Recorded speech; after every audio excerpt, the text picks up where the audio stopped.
Welcome. My name is LJ Stavuk. I'm the President and CEO of the World Affairs Council of Charlotte, and I have the distinct pleasure today to talk to Dr. Andrea Gambotto. He is the Associate Professor of Surgery at the University of Pittsburgh, and he is a COVID-19 vaccine developer. Thank you for being with us here, Dr. Andrea Gambotto, coming to us from Pittsburgh today. The World Affairs Council is the Charlotte's community's premier global education, nonprofit, nonpartisan organization. And it has always sought to bring the world closer to you and to build a community of internationally informed and engaged citizens. Dialogue, knowledge, active participation, and an understanding of global issues are vitally important for our democracy to flourish at all levels. I would like to thank especially the Honorary Consul of Italy to North Carolina, Dr. Claudio Carpano. Thank you for being with us, Dr. Carpano. And I would also like to welcome students from Davidson College and from Providence Day School. Dr. Carpano is on the board of the World Affairs Council. Let me use this opportunity to welcome all the board members of the World Affairs Council of Charlotte. Thank you for your leadership and thank you for being with us today. A couple of housekeeping points here. Your microphone, all participants, your microphone will be on mute and your camera will be turned off for the duration of this presentation. To submit a question at any time, please use the question and answer box in the Zoom toolbar. You can see the red circle, that's the question and answer box in the Zoom toolbar. Do not use the chat box, please, to send questions, use the Q&A box. This presentation will be recorded and it will be shared via the World Affairs Council mailing list to all that participate today. So please make sure that you're signed up and that you have the correct email logged in with us. Thank you. If you enjoy this free program, please consider making a tax-free deductible donation to help support our international education mission. A membership in the World Affairs Council is a crucial contribution to us in this difficult and challenging times so we can continue providing the programs and activities, educational activities that we do. So please do become a World Affairs Council member if you're not one already. I will call on Dr. Pasquale Di Martino, who recommended the speaker today and brought him to speak to us at the World Affairs Council to introduce Dr. Andrea Gambotto to the participants. Pasquale?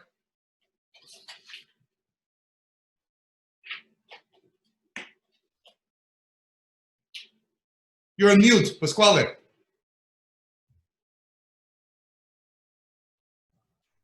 Can you hear me? Yes. Okay, good morning, good afternoon, everybody. I'm Pasquale Di Martino, President and CEO of PDM. Today I will try to be very brief because I don't want to waste more time. I would like Professor Andrea Gambotto to talk about their discoveries and what he's doing to fight COVID.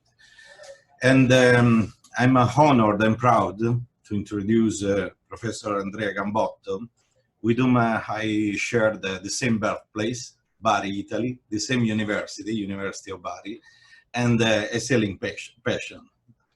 Dr. Andrea Gambotto achieved his degree cum laude at Bari University School of Medicine and a postdoctoral fellowship, Department of Molecular Genetics and Biochemistry at the University of Pittsburgh School of Medicine. Professor Andrea Gambotto, I think, is one of the bright examples of a man, a citizen that's a citizen of the world, and that with his commitment in ingenuity helped to make this world a better and safer place to live. So, ladies and gentlemen, Professor Andrea Gambotto. Thank you very much, Pasquale. Professor. Thank you, Pasquale, for the introduction. Thank you, the World Affairs Council, for the opportunity to share with you today some of the initial finding on our effort to develop a COVID-19 vaccine. So what I will do today, I will give just an 18 years long time frame that brought up to today to the discovery and testing of promising vaccines that could potentially change the game here with the COVID-19.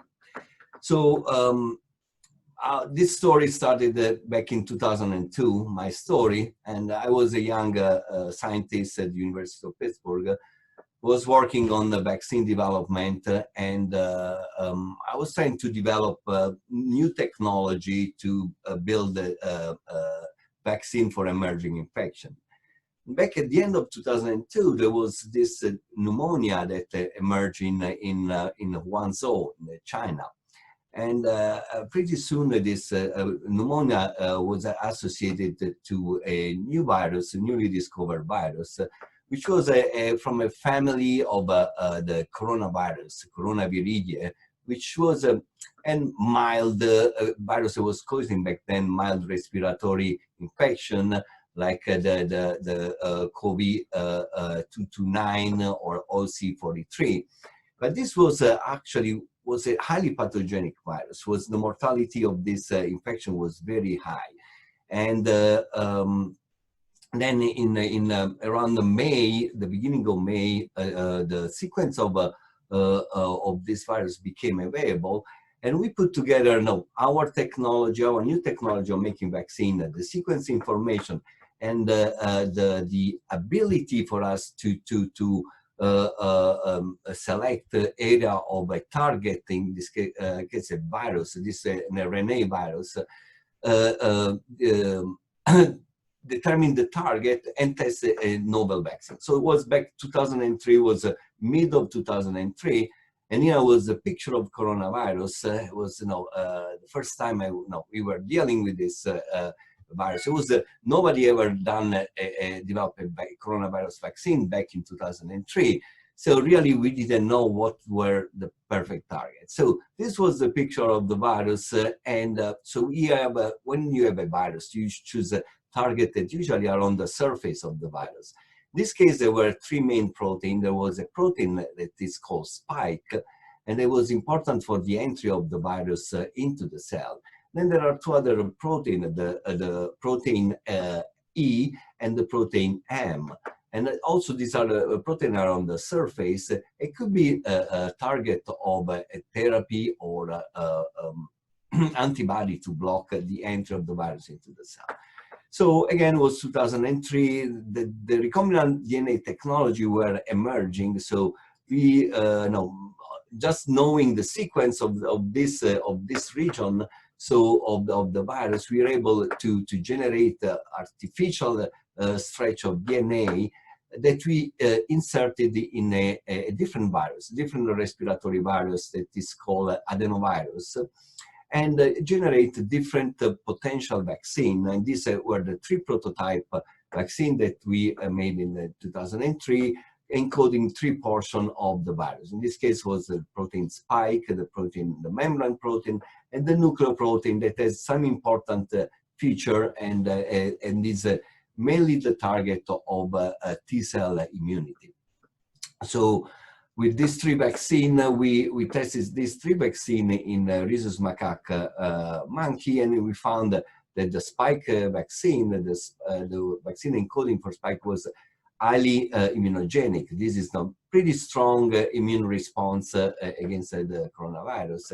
And we report, this was the first actual coronavirus vaccine report in the Lancet. This was December 6, 2003.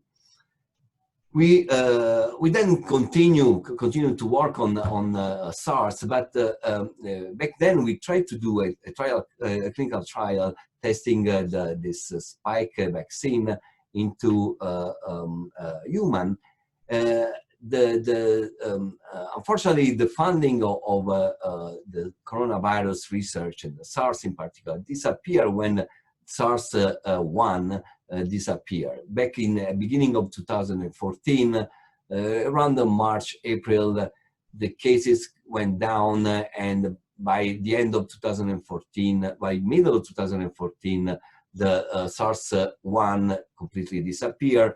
And unfortunately, NIH didn't want to invest more money. They thought there was just a dead, this infectious disease was just a parenthesis. And we had to wait another about 10 years, 9 years, in 2013, when there was another pneumonia. This time was in the Middle East. There was this new emerging pneumonia that was causing a relatively large number of deaths in the Middle East. And this pneumonia was quickly associated to a novel coronavirus, still very similar to the beta coronavirus of SARS, and was rapidly sequenced. And this virus was named MERS coronavirus. And this virus, the difference between the SARS-1 and MERS, SARS-1 emerged through a animal species. This is a civet cat that was the first animal that transmitted to a human being. And this went through a bat. So bat-infected civet cat, the virus adapted in the civet cat, it became transmissible to human. And then the virus became transmissible human to human. Similar situation in 2013 when the MERS emerged. This case was a bat virus that infected camel, dromedary camel, and dromedary camel eventually infected human. Again, this is a motif that is happen always in coronavirus. So bats are the major reservoir of coronaviruses, and they can, usually through a different animal species, jump into human. And if this virus becomes transmissible from person to person, then there is always the risk of a pandemic. Again, we are in 2014. We are in we have this other coronavirus, and we have experience. We had 2 years experience back then. In the meantime, we have tried to develop other vaccine against other emerging infections. But we take our time and we design a new vaccine against MERS. And again, this was the same technology. This is an adenovirus encoding the spike. These were different sizes of spike. And we compare this vaccine. And again, we published in 2014. This was the first vaccine that was published for MERS coronavirus. And we published, this was done in the mice, a study in mice, and we show again that this virus was potent.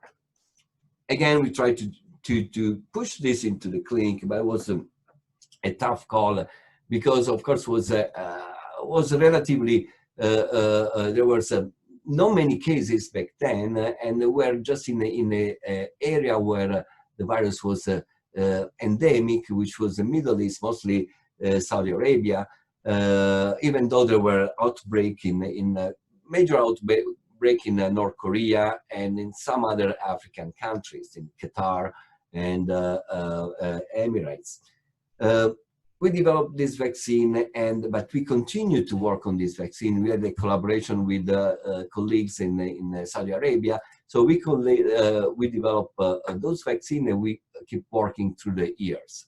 So until last year was 2019, when we had a contract with the Saudi government to make a prototype vaccine for camels. So the idea was, so let's protect the camel, because if we block the transmission in camel, the transmission person to person for MERS was not as efficient as the SARS-1, and then we will see the SARS-2, which is much more efficient.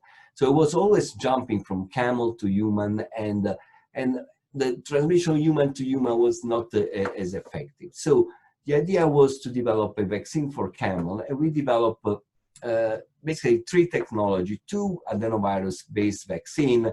One was a human adenovirus, one was a chimpanzee adenovirus, and then we made some recombinant protein, because that could have been much easier to make a recombinant protein vaccine, which we could deliver with back then, back in 2016-17, and then evolved in the 2018-19. We are developing these microneedle patches that can be administered in the skin, and you can load these patches with the recombinant protein that is released in the skin of immunized people or animal, and this way is a relatively safe vaccine and is potent. So that's what we were showing back in 2018 and 19.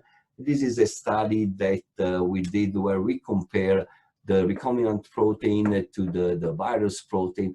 We found that the protein vaccine was almost as effective as the virus. The virus is a gold standard, but the safety of the virus is a little bit less than the recombinant protein. Recombinant protein is the vaccine that you receive every year, the influenza vaccine, the hepatitis B vaccine. Many vaccines are, we have a 60 years experience on recombinant or protein vaccines. So we thought that developing a protein-based vaccine for MERS could have been a big advantage. It could have been something that you could stockpile, and if it becomes necessary, then that can be implemented in humans. So that's what we were working last year. We proposed to do a clinical trial in the U.S. Army for the MERS vaccine, both the protein and the virus vaccine. Again, the feeling was that MERS was a threat, but was not as bad as we know. So was probably not worth the attention, and was worth developing a full vaccine. And so we were just working on an animal veterinarian vaccine when then in 2019, there was, at the end of the year, there was this new pneumonia that early in January, so there was the second week of January, was associated to a novel coronavirus. This novel coronavirus is new, probably now became the most famous virus in the world. It was called SARS coronavirus 2 because it was very similar to the SARS coronavirus 1 that emerged in 2003. And this time the animal was a cute animal, the pangolin. And again, the bat, from the bat went to the pangolin, infecting pangolin, and the virus adapted in the pangolin. It became infectious for human, but the key feature of this virus, it became highly transmissible from person to person. And that made this, this new virus, this emerging new virus, highly pathogenic, and that brought this virus to become a pandemic virus, the pandemic COVID that we know now. So again, that's what we do. We jump on the new virus, and we jump on this as well. So it was January 29, the sequence was published, and on January 29, we designed the vaccine, which was ready on February 6. February 6, we had our recombinant protein vaccine, which we quickly packaged in this microneedle array, and we used to test it in the animal. This was the first reported study. It was April in April this year. Was the first vaccine that was reported in literature. And here in this study, we designed a different format of protein vaccine. So this is based on the experience we accumulated with SARS and then with MERS. We engineer this protein to be more potent. We have trimerization domain, we have adjuvant portion of this protein. So there are a lot of little minutiae in this protein that makes this protein relatively a powerful vaccine when considered that this is just a protein. Then this was February when we had this first vaccine. But at the same time, we have novel technologies and the old technology. We didn't forget the virus, which was has been our major platform for vaccine. So this is the pipeline of vaccine that we have now. We have a subunit vaccine, we have 2 subunit vaccine, and we have a 3 virus vaccine. 3 of them are in different stage of clinical testing. We have an adenovirus that encodes the S1 protein. that is now being considered for testing we have a clinical trial in Italy, and we have the recombinant protein as one that we are close to start a trial here in United States, in University of Pittsburgh. And we have a second adenovirus encoding for the S1 protein and the nucleoprotein fusion. And this is a trial that will probably be starting in 2 months here at University of Pittsburgh as well. So this has been my long journey with the coronavirus, 18 years. There are a lot of stories that I could tell, but that lead me to make this vaccine, and now be competing with other hundreds prototype vaccine, which we all hope that I hope that mine will work, but I hope that any vaccine will work at this point, because it's pretty heavy responsibilities on people like us that try to advance this product, and so we feel really the heavy responsibility.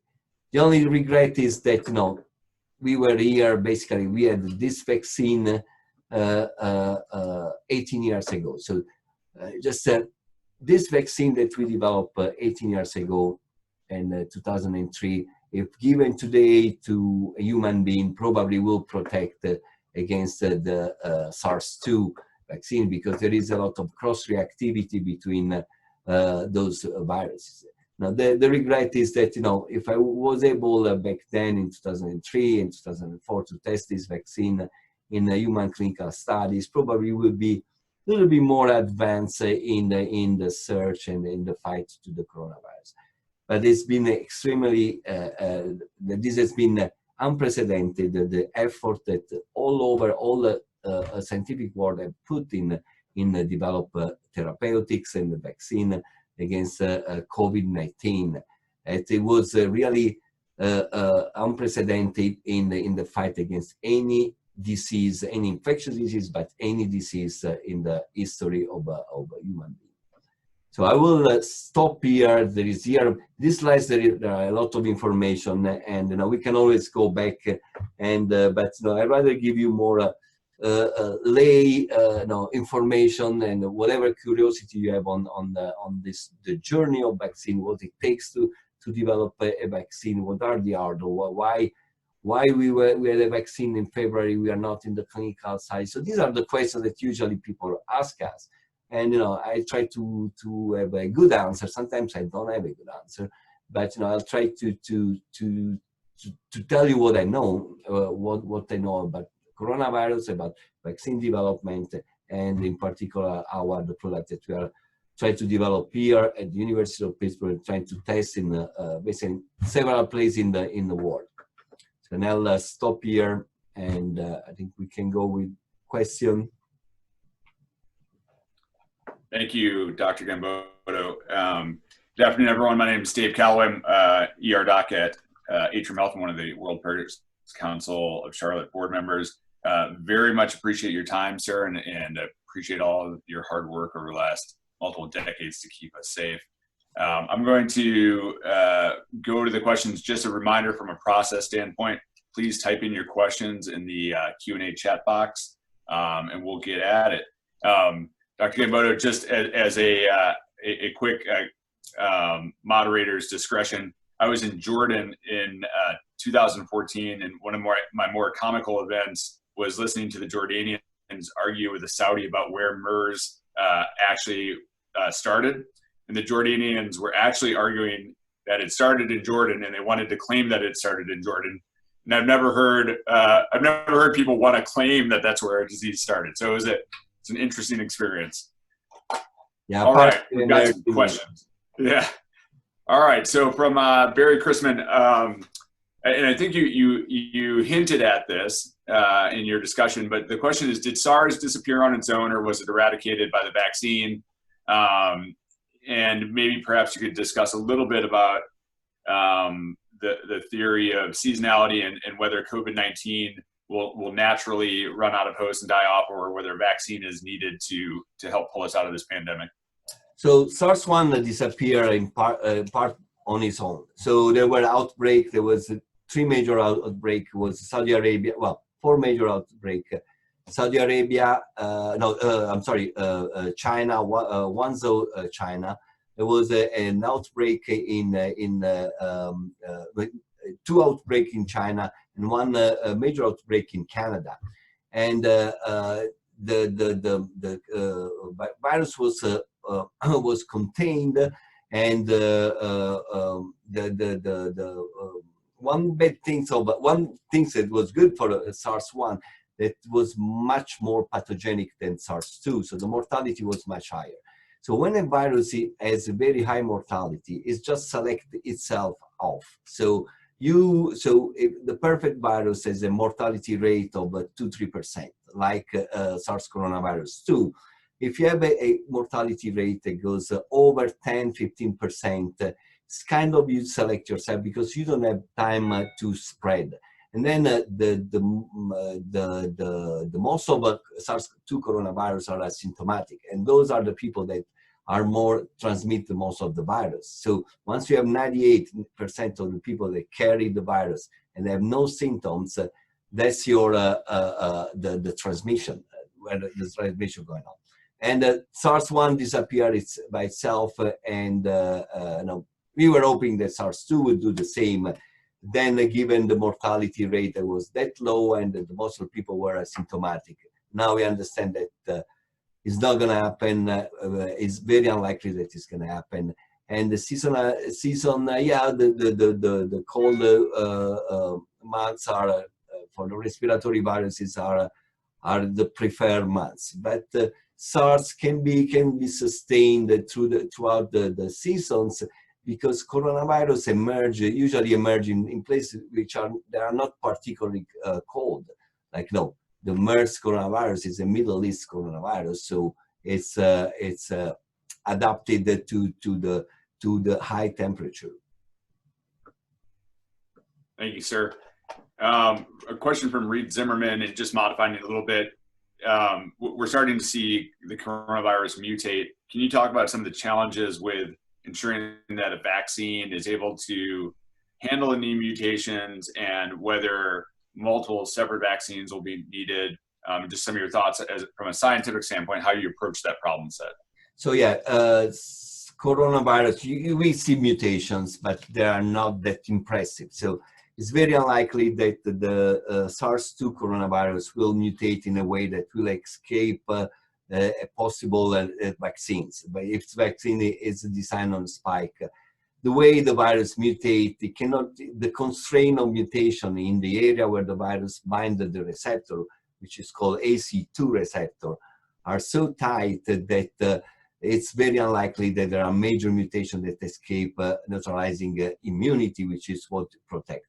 It's a different story for influenza virus. Influenza virus is a virus that evolved this way, a virus that just mutate continuously and constantly from receptors, from virus to virus, and can easily escape.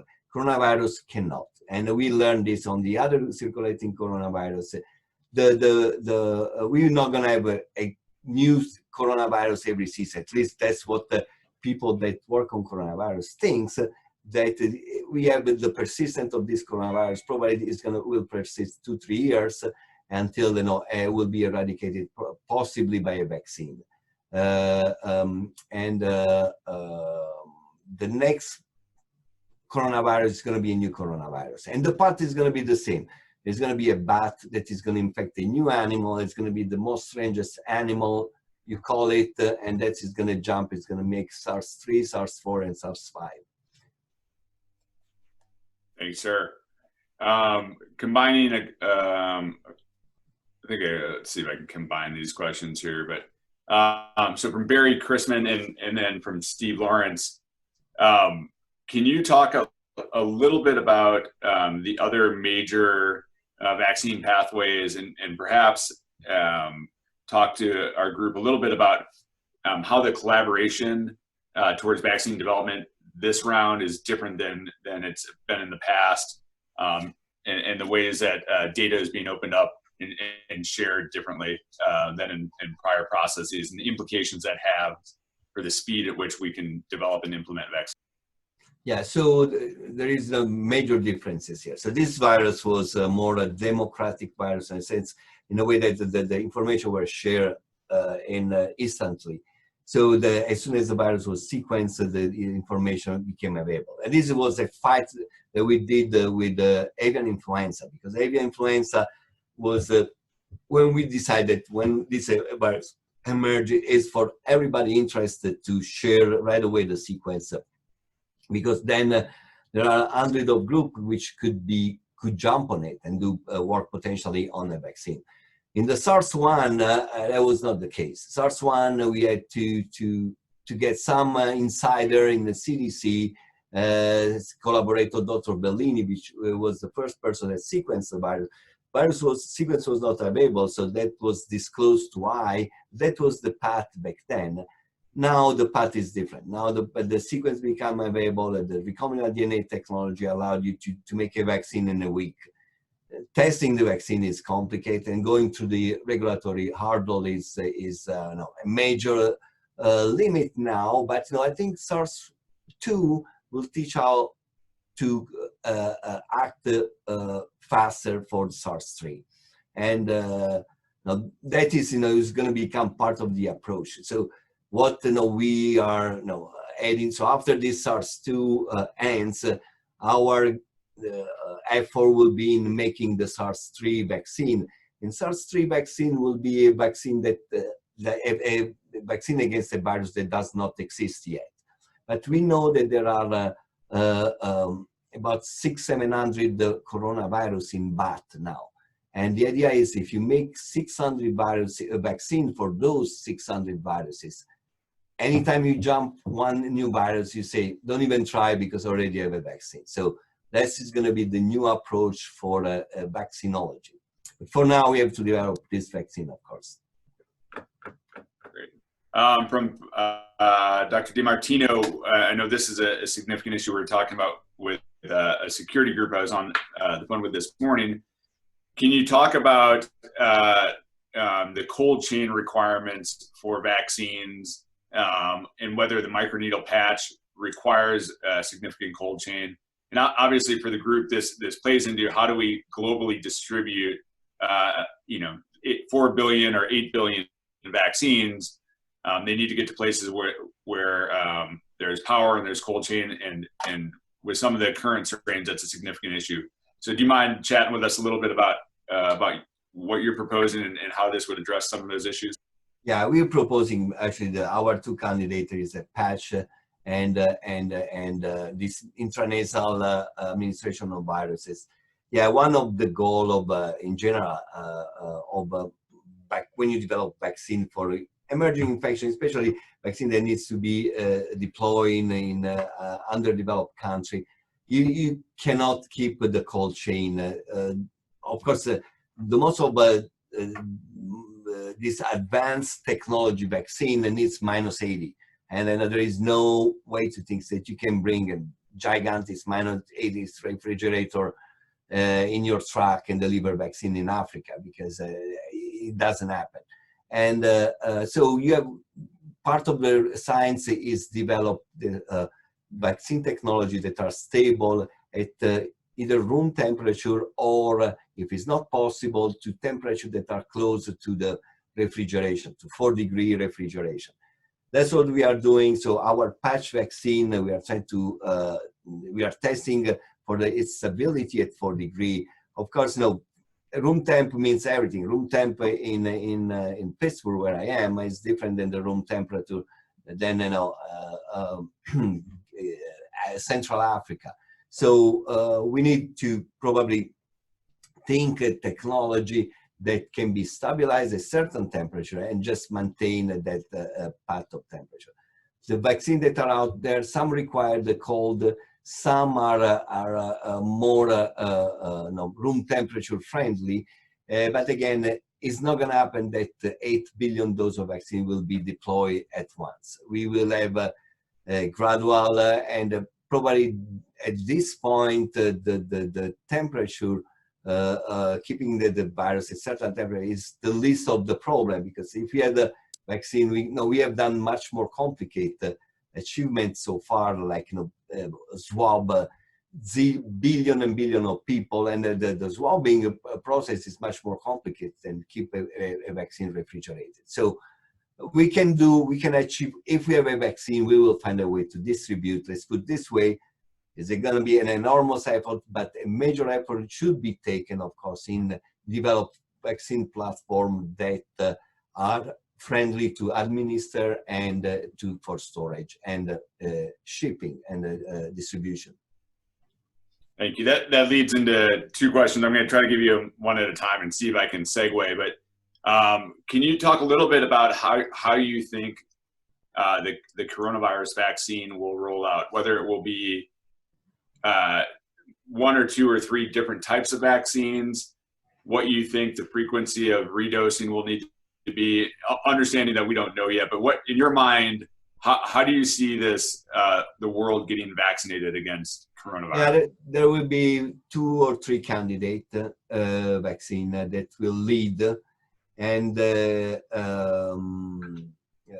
so the dosing, there are some of these platforms that needs 2 doses, some of need 1 dose, but it's a little bit more complex, because dosing of a vaccine is when you read out the individual that becomes a vaccinated. So you immunize an individual, and then you measure the immunity, and you find a level 5. Then you give a second immunization, you measure the immunity, you find a level 20. And say, okay, I need level 20 for protection. Now, that doesn't mean that level 5 is a bad level, because level 5 will protect you from die from the infectious disease. You still have infection, so it's not going to be sterilizing immunity, but that's the big difference. So I think that initially the vaccine will be, for those pairing, will be given at a single dose. And then as the vaccine becomes available, they will receive the boost. And some of this vaccine, most of this vaccine will be probably compatible each other. So you can have one vaccine as a prime and one vaccine as a boost. Of course, to develop and this strategy, to develop the association of this vaccine will take years and years. Some of these things probably will happen randomly. So it will happen that, first become available, first, a government will adapt, and then they will decide that they will use a different one, they will switch to a different product. If you imagine influenza, we have basically 4 different vaccines of influenza. We go and we receive the flu vaccine. We don't even know which one we receive. And that's the same story for this coronavirus. You will go to Rite Aid, get your coronavirus vaccine, and say, if somebody asks you, which vaccine did you receive? I say, I don't know, I got one. I had a shot, and I feel pain in my arm or whatever, depending on the route of administration. Of course, the patch, people will remember if they receive a patch vaccine, because it will be different than other vaccines. But I think there will be at least 3 technology that will advance first. But then again, many of these technology are very similar. So the vaccine that have been developed by the Chinese government, the Russian government, by Oxford, they are very similar. Basically, are the same adenovirus that I just showed you in the presentation. Now, we did the first one, but that is one of the leading technology now, and it's going to be any type of adenovirus that you can imagine, any color, any animal adenovirus. So for sure, there will be at least 2, 3 adenoviruses, and RNA are pretty fancy now. And protein probably will become one of the leading technology.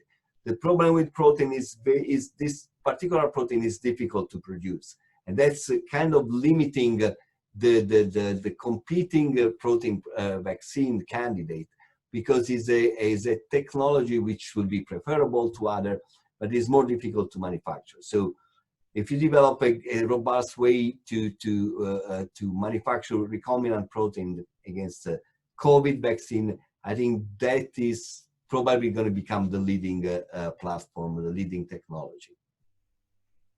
Great. Thank you, sir. And again, combining a couple of questions that lead perfectly into what you just were talking about. do you mind just doing a quick review of maybe the 2 or 3 top leading candidates for the vaccine and just a repeat summary of what you just talked about, which the type of vaccine, Yeah. which one you think is going to come to market Look, soonest? And then there are distinctions between the Russian is obviously in the US, the Russian and Chinese vaccines get a lot of press. Maybe if there's any difference, I think you just hinted at that there's not much, but perhaps you could discuss that as well. Yeah, so I'll give you an example. So there is we have one of the leading company in the United States is Moderna. Moderna is an RNA vaccine, which is in a phase 3 clinical study now. We have 2 equivalent RNA vaccine that are, one is from Pfizer, and there is another beyond company in Germany. These are the 2 German company, German product, and they are all 3 very similar. There are 3 similar product are RNA. The Pfizer one seems to be more effective at lower dose. So the difference of this vaccine, the RNA vaccine, is kind of painful and it can be toxic if given at higher dose. So the take of the vaccine is also depending on the pain. You can imagine if you have to prime boost your kids with a kid with a vaccine, you give the first that makes his arm red, swollen, and painful. He's not gonna like to get the boost vaccine. So we have this 3 RNA technology that are now 2 of them are in phase 3, 1 is in the phase 1, and is an effective technology. Is an effective, at least for the preclinical and the clinical data, seems to be effective. It's not as powerful as the other technology, which are based on the Oxford vaccine, which is an adenovirus, which is the one that I just showed you that we've been working since 2003. So that's an adenovirus. It's a chimpanzee adenovirus for several reasons. They use the chimpanzee adenovirus. And then another adenovirus, also that one is a phase 3, it's pretty advanced. There was no a halt on the trial because an adverse event, but the study resumed. Again, that is probably going to be one of the first that is going to get into a larger population and be certified. Similar approach with the human adenovirus is taken by Johnson & Johnson with the adenovirus 26, and the same adenovirus 26 is used also by the Russians. So these are the 2 other adenovirus technology. And again, the Johnson & Johnson, they just jump-started into phase 3 without going to phase 1 and 2. And the Russian, they did phase 1 and 2, and they just licensed the vaccine. So there's who goes phase 3 first, and then who goes phase 1, 2, and then a license of the vaccine. And then also these are potentially good candidates. I'm not particularly big fans of adenovirus 26. I don't think it's as potent as the adeno 5 that Chinese have. Adenovirus 5 is CanSino is a company that is in phase 3. It was the first actually clinical study published on COVID vaccine, was from CanSino, was published back then in May, beginning of May this year. So these are the leading candidate, and then there are probably another 40, 50 similar vaccines in different stage of early and preclinical development.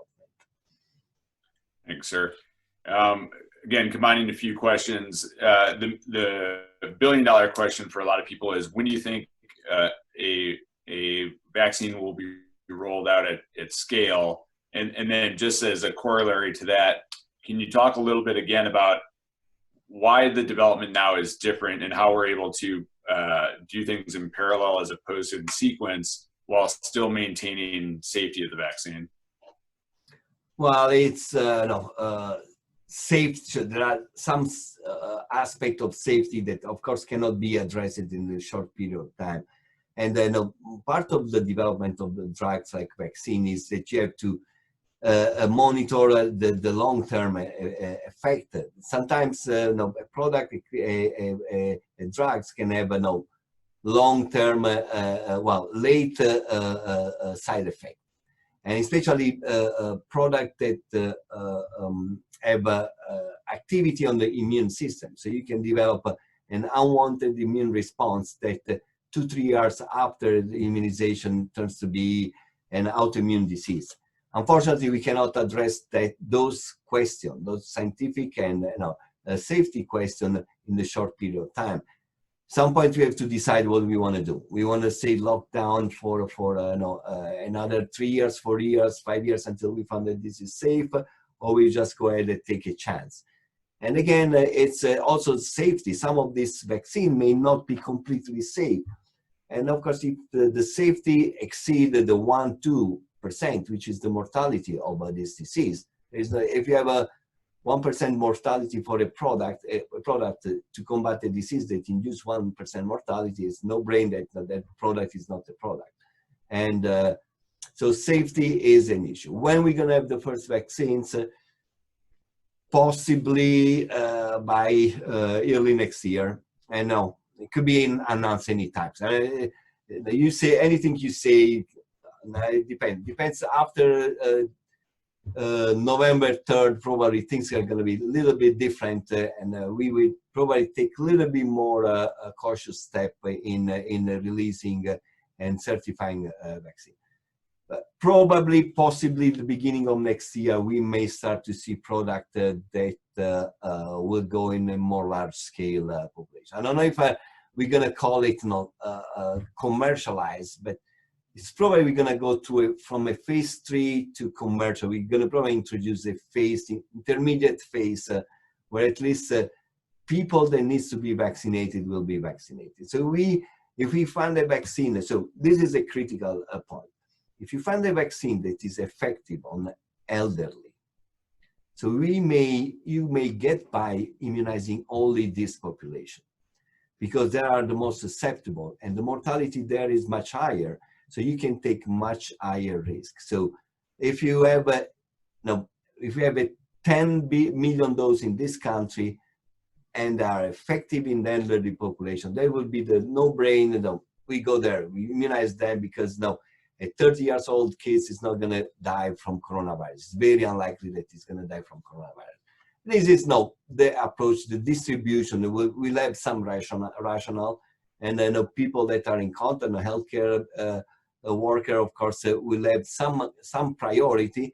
But again, elderly probably with comorbidity are the ones that should have the vaccine first. The problem is that most of elderly with the comorbidity, we probably are going to be the people that don't respond to the vaccine. So the vaccine, the efficacy of vaccine will be based on the herd effect. So just creating an immunity that protects people that cannot be immunized from getting infected.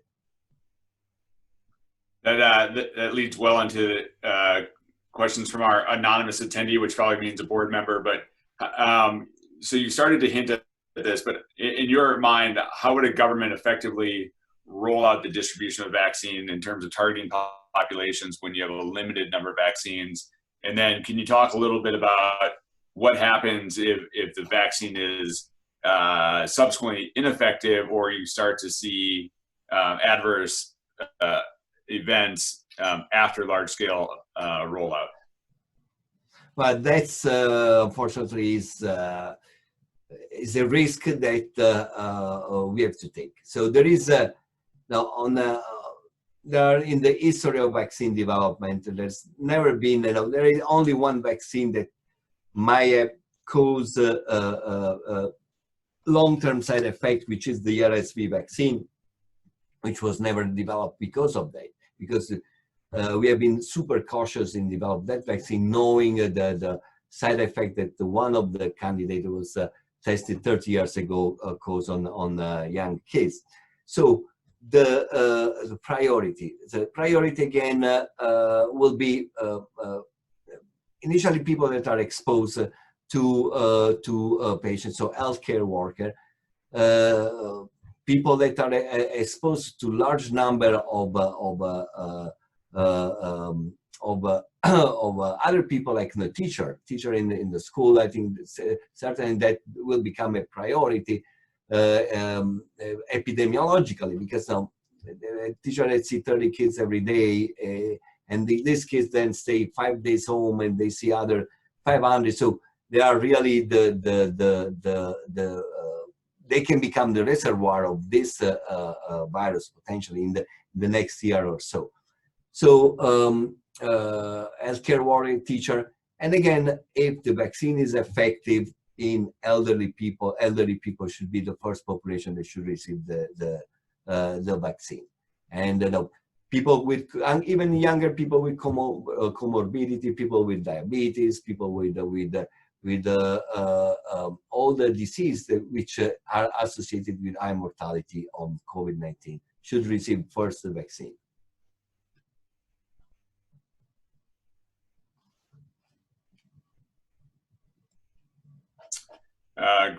Great, thanks, sir. So from Natasha Sambuk, how long do COVID-19 antibodies last after a person is sick with COVID? And how long will a person be immune to COVID after vaccination? I know that's again, $1 billion question with some debate to it. What are you seeing in your current trial? I can give you some insight on a very scientific view. So we know this viruses by heart now, and this vaccine by heart. So we have been testing vaccine for 25 years. Sometimes you get a vaccine that is suboptimal. You get an immunity. Some of the vaccines that I just tell you that are going to become are the leading candidates. Some are not as good as you want. So the level of immunity is not as high as you would expect from a good vaccine. But yet, even a small immunity that is enough to protect you from a severe disease will be very good immunity. Because if you have a level of 5 of immunity, you get infected with the virus. You may still have an infection that lasts 2-3 days, but then after that infection, your level of immunity will be skyrocketing. So your boosting vaccine, your effective vaccine will be the actual infections. So, and no, this virus tend to have an immunity that disappear, but immunity that disappear means not that you lose the immunity. It's immunity that is there. It's not a ready immunity. Some viruses give you a ready immunity. Some viruses give you a lazy immunity, but the immunity is always there. You can have a second, flu is the same. So if you get a flu vaccine or a flu infection, after 1 year, you develop, the level of antibody for that specific strain of flu goes down. But if you get the infection, you can get infection, you can get like a running nose for a couple of days, but then your level of immunity goes so high that you clear the virus. And the virus lasts in the reinfected person much less than in a primary infected person. And also in terms of transmission, that the level of amount of virus is much less. So the spread, it becomes more difficult. Great. There's a question about how are countries and research institutes sharing information? Is vaccine research proprietary? And then I would just add on, again, going back to that, how are things different this time around? Because we've heard that there's a lot more sharing of information than in the past. What's been your experience and what are your thoughts? So there is no really much property, so that intellectual property wise that you can protect. Everybody protect his own design of vaccine, but the concept was developed by our group in 2003. We told everybody that spike protein was the protein to target coronavirus. Now we didn't patent back then this, but that was 20 years ago. Anyway, the patent would expire by now. And it's a common knowledge that now if you make a mean to introduce a spike protein through a protein, through a RNA, DNA, through a virus, that will induce immunity. It's obvious. And yeah, everybody's going to try to protect. Nobody's going to make a copycat vaccine. But I work on the adenovirus vaccine, for example. There are 50 adenovirus. Nobody's going to sue anybody else for. Nobody can sue me because I was the first. So I can always show that I have a publication show that in 2003, nobody added a virus and adenovirus SARS vaccine. But anyway, I don't think now, this particular vaccine is probably not gonna be a billion-dollar drug. So it's gonna be billion-dollar. It will be expensive for a country to manufacture, to produce, to pay, because the cost of manufacturing a vaccine is expensive. So the $10, $19 that the target price for this vaccine will leave very small room for pharmaceutical industry to make profit. So the profits are going to be very limited. So the price of this vaccine will range between $9 and $19. If you make a $40 vaccine, you're out of the business here. Great, thank you, sir. Well, we're almost at time. I just wanted to offer you the opportunity to give any closing thoughts, and then I'll hand it over to Wayne Cooper. Yeah, I want to reiterate that, hopefully, this we will have a vaccine that will be distributed soon toward the end of this year, January. But that is not something that we should count on. So we should count on the continue to the precautions, to wear the mask, and just what we learn. We learn a lot of things. So we educated a billion of people in the world how to handle pandemics, and we will be more prepared the next one. And in terms of try to contain the infection from the beginning with, and to react more quickly. Now, it's been a very, very interesting, painful, but interesting time for scientists that work in this field. And ourselves, despite we spend 16-hour day in our lab, 24/7 for the last 6 months.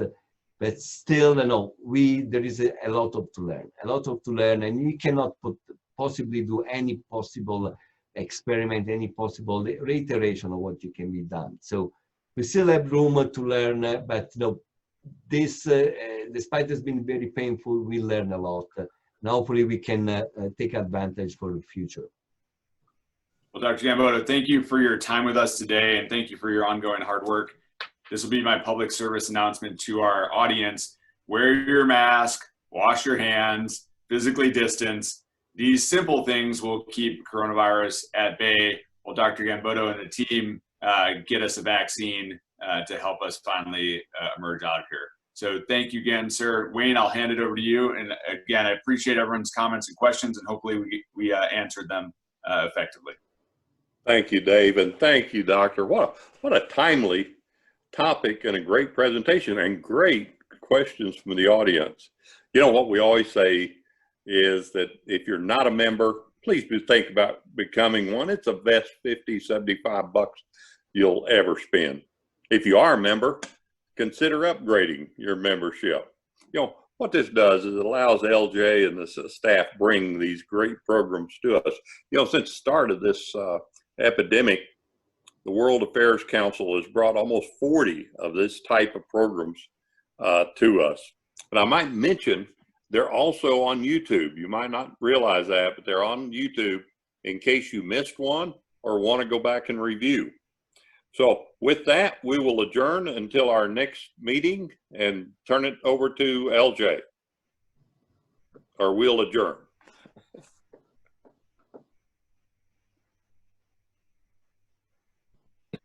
I'm unmuting myself. Thank you, Wayne.